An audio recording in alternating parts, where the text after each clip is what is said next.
根据着卫福部的统计，去年婴仔受苦毒的类型内面，超过44%是因为这爸仔母照顾失觉差。所以这卫福部按算对明年开始要推动到厝内幼囝指导，只要伫咧幼囝津贴的申请表内面交这项需要服务的，就会对婴仔出世了后到6个月大，由社工、教保员或者是护理人员到处理访视，教这个爸仔母安怎幼囝。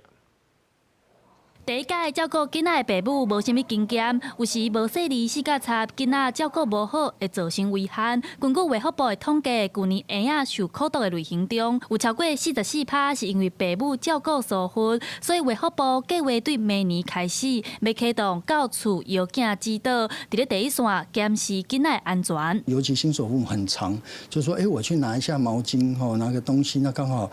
这个 baby 这个趴倒了，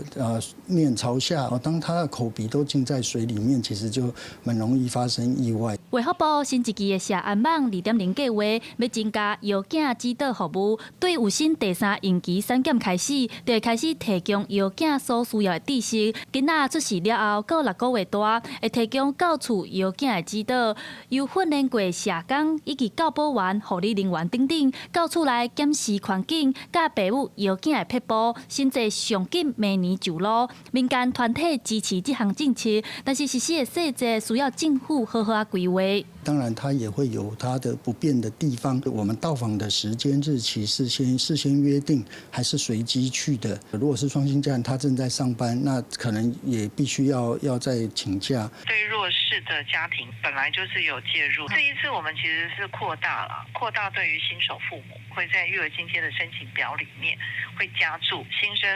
儿的家长，他有这个需求，他就可以勾选他需要育儿指导的服务。卫福部指出，社安网2.0计划增加1500位的社工，经过训练了后，会当执行幼囝指导。另外，会整合教保员、护理人员，袂互社工家己去承担。希望会当强化第一线预防，避免伫咧悲剧发生了后，再由社工来介入。记者陈阿选、谢桂玲台北报道。